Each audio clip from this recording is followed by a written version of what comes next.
Welcome back to my channel Dadi's Dhaba. તો આજે આપણે શું બનાવવાના છે દાદી? આજે આપણે બનાવવાના છીએ પૌષ્ટિક નવરત્ન ખીચડી. ખીચડી તો આપણો રાષ્ટ્રીય ખોરાક છે અને બધાની માનીતી જ હોય. આખા ગુજરાતમાં તો ઠીક, ઓલ ઇન્ડિયામાં પણ જ્યાં જઈએ ત્યાં ખીચડી આપણને મળી રહેતી હોય. એ પછી ભગવાનનો પ્રસાદ પણ હોય, માંદા માણસનો ખોરાક હોય કે પછી બધાની ભાવતી માનીતી ખીચડી. તો પછી એ ખીચડીમાં ઘણી બધી વેરાયટીઓ બની શકતી હોય છે. એને જુદી જુદી રીતે બનાવીને વધારે પૌષ્ટિક, વધારે સ્વાદિષ્ટ બનાવવાના પ્રયત્નો થતા જ રહેતા હોય છે. તો આજે પણ આપણે એવું જ એક હેલ્ધી વર્ઝન જોવાના છીએ, જે છે નવરત્ન ખીચડી. અરે વાહ! તો તેને માટે આપણે 1 વાટકી ચોખા લીધેલા છે અને આ 4 જાતની દાળ લીધેલી છે. આ મગની ફોતરા વગરની દાળ છે, પીળી દાળ. આ મગની ફોતરાવાળી દાળ છે. આ ચણાની દાળ છે અને આ તુવેરની દાળ છે.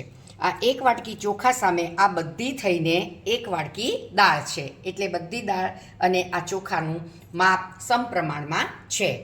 એટલે સૌપ્રથમ આપણે આ બધું જ મિક્સ કરીને એને બરાબર ધોઈ સાફ કરીને એમાં 4 ગણું પાણી નાખીને મીઠું હળદર નાખીને આપણે એની સાદી ખીચડી બનાવી દઈશું. ઓકે. આપણી ખીચડી બફાય છે ત્યાં સુધીમાં આપણે વઘાર મસાલાની તૈયારી કરી લઈએ. તો આ 4 કળી લસણ છે, 3 લીલા મરચાં છે અને આ આદુનો ટુકડો છે, એને મેં રફલી ચોપ કરી લીધેલા છે અને એને હવે આપણે આ મિક્સરમાં ગ્રાઇન્ડ કરી લઈશું. આમાં 2 મોટા ટામેટાં લઈ અને એની મેં આ ગ્રેવી બનાવી લીધેલી છે.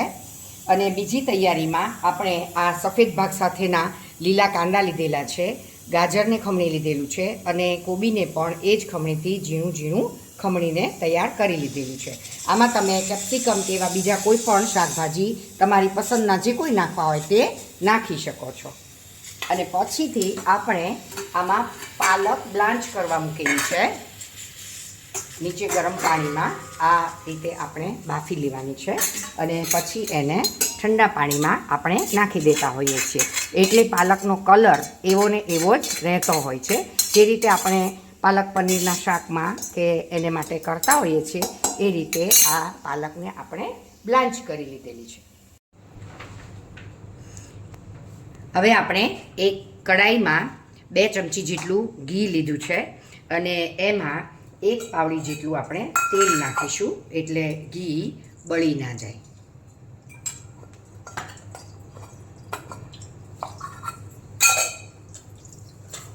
હવે એમાં આપણે અડધી ચમચી રાઈ નાખીશું. વઘાર આવે છે ત્યાં આપણે તૈયારી કરેલી છે તે જોઈ લઈએ. આ આપણે 2 ટામેટાની પ્યુરી બનાવી લીધેલી છે અને આ આપણે જે બ્લાન્ચ કરેલી પાલક હતી એમાં મેં થોડીક મેથી પણ નાખી દીધેલી હતી, એટલે એની સુગંધ ખૂબ સરસ આવે છે અને હેલ્ધી પણ વધારે વર્જન બની શકે. એટલે તો એને પણ આપણે બ્લાન્ચ કરીને આ રીતે એની પેસ્ટ બનાવી લીધી છે. અને આમાં મેં અડધી વાટકી જેટલા તુવેરના દાણા અને અડધી વાટકી જેટલા વટાણાના દાણા લઈને 1.5 મિનિટ માટે માઇક્રોવેવ કરી લીધેલા છે. એટલે એનો કલર પણ એવો ને એવો જ રહેશે. ઘી હવે આપણું ગરમ થઈ ગયું છે અને રાઈ આપણે નાખેલી છે તે ફૂટી રહી છે. એટલે હવે આપણે એમાં અડધી ચમચી જીરું નાખીશું, હિંગ નાખીશું અને આ ખડા મસાલા, એમાં આપણે 2 બોરિયા મરચાં લીધેલા છે, તેના આપણે કાણું પાડી દેવાનું, નહીંતર એ ઉડીને આપણને દાજી જવાય. લવિંગ લીધેલા છે 2 ટુકડા તજ અને 1 એલચી આપણે ફોલીને લીધેલી છે, એ પણ આપણે એમાં નાખી દઈશું. હવે એમાં આપણે આ જે શાકભાજી તૈયાર કર્યા હતા એ આપણે વઘારી દઈએ. એને મિક્સ કરીને આપણે સાંતળી લઈએ. ફ્રેન્ડ્સ, બહુ મસ્ત સુગંધ આવી રહી છે. અને હા, જ્યારે ખીચડી બાફવા મૂકેલી હતી ત્યારે એમાં મેં એક ટુકડો દૂધીનો પણ છીણીને નાખી દીધેલો હતો, કારણ કે દૂધી એમ સહેલાઈથી જલ્દીથી બહાર ચડી જાય નહીં તો મજા ન આવે, એટલે ખીચડી સાથે એ પણ વ્યવસ્થિત રીતે બફાઈ જાય. તો આપણે આ સાંતળી લઈએ અને ત્યાર પછી આપણે આમાં મસાલા નાખવાના છે. ખીચડીમાં આપણે મીઠું નાખેલું જ છે, એટલે આપણે આ સબ્જી અને આ બંને ગ્રેવી એના ભાગનું મીઠું નાખી દઈએ. હવે આપણું શાકભાજી સંતળાઈ ગયું છે, તો આપણે એમાં મસાલા કરી લઈએ. આ 1 ચમચી મરચું નાખેલું છે, 1 ચમચી ધાણા જીરું અને માત્ર પિંચ હળદર, એટલે જેનાથી કલર સરસ આવશે. હળદર આપણે ખીચડીમાં પણ નાખેલી જ છે, એટલે આમાં થોડી જ નાખીશું. ત્યાર પછી આપણે આ ટામેટાનો પલ્પ પણ નાખી દઈએ.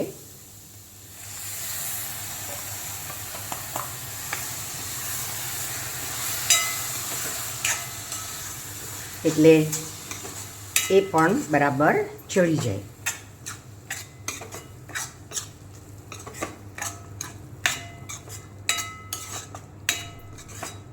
આમાં આપણે જે વટાણા અને તુવેર માઇક્રોવેવમાં 1 મિનિટ માટે કરેલા હતા તે પણ નાખી દીધા છે, એટલે તે પણ સતળાઈ જાય. એટલે આમાં આપણું બધું જ શાકભાજી આવી ગયેલું છે.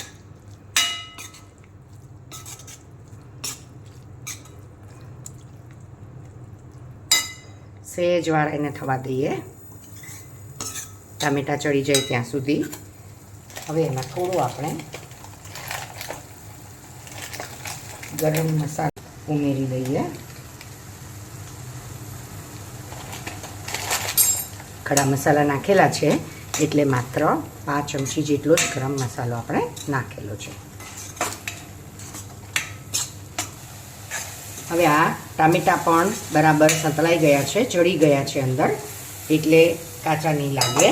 આ બધું જ શાકભાજી બરાબર સતળાઈ ગયું છે, એટલે હવે આપણે એમાં બ્લાન્ચ કરેલી પાલક નાખી દઈએ અને બરાબર મિક્સ કરી દઈએ.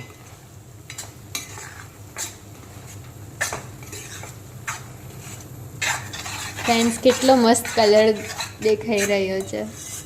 ખૂબ સરસ સુગંધ પણ કેવી સરસ આવી રહી છે. થોડું પાણી એમાં નાખીએ, જેથી આ બધા જ મસાલા બળે નહીં અને વ્યવસ્થિત રીતે મિક્સ થઈ જાય. ચાલો, હવે અંતિમ સ્ટેપ બાકી છે, અને તેમાં આપણે આ જે ખીચડી બનાવેલી છે તે ખીચડી આપણે એમાં ઉમેરી દઈશું.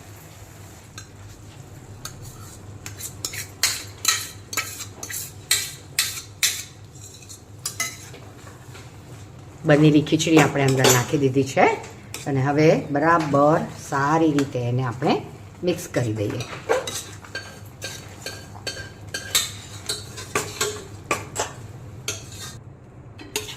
ચાલો, હવે આપણી ખીચડી સરસ મિક્સ થઈ ગઈ છે, તો હવે આપણે એને સર્વ કરી દઈએ. અને ઉપરથી ખીચડી હોય એટલે ઘી તો જોઈએ જ, એટલે ઉપરથી આપણે થોડું ઘી નાખીશું અને આપણે એને કોથમીરથી સજાવી દઈએ.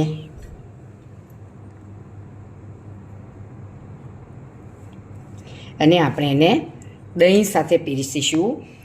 આપણે કોઈ પણ જાતનું રાયતું, કઢી કોઈ પણ સાથે પીરસી શકાય, પણ આમાં બધા જ મસાલા, બધા જ શાકભાજી, બધી દાળો, બધું જ આવી ગયું હોવાથી આપણે માત્ર દહીં સાથે પીરસીએ તો પણ આ ખીચડી ખૂબ જ ટેસ્ટી લાગે છે. તો તમે પણ આ ટ્રાય જરૂર કરશો. ખૂબ જ હેલ્ધી છે, અને અત્યારે શિયાળામાં બધા જ શાકભાજી આવતા હોય, અને બાળકો જે શાકભાજી, દાળ, કઠોળ ખાવા નથી ઈચ્છતા તે બધું જ આમાં તમે બાળકોને પણ ખવડાવી શકશો. અને આ એવી વસ્તુ છે કે નાનાથી મોટા, વૃદ્ધો, વડીલો બધા માટે પણ આ ખૂબ જ હેલ્ધી વાનગી છે. તો આપણે સૌ આનો આનંદ જરૂર લઈએ. તો पेश है नवरत्न खिचड़ी। જો ફ્રેન્ડ્સ તમને આ મારો વિડીયો ગમ્યો હોય તો તેને લાઈક કરજો, સબસ્ક્રાઈબ કરજો અને શેર કરવાનું ભૂલતા નહીં. અને જો તમે બનાવ્યું હોય તો કોમેન્ટમાં જરૂર લખજો. બાય.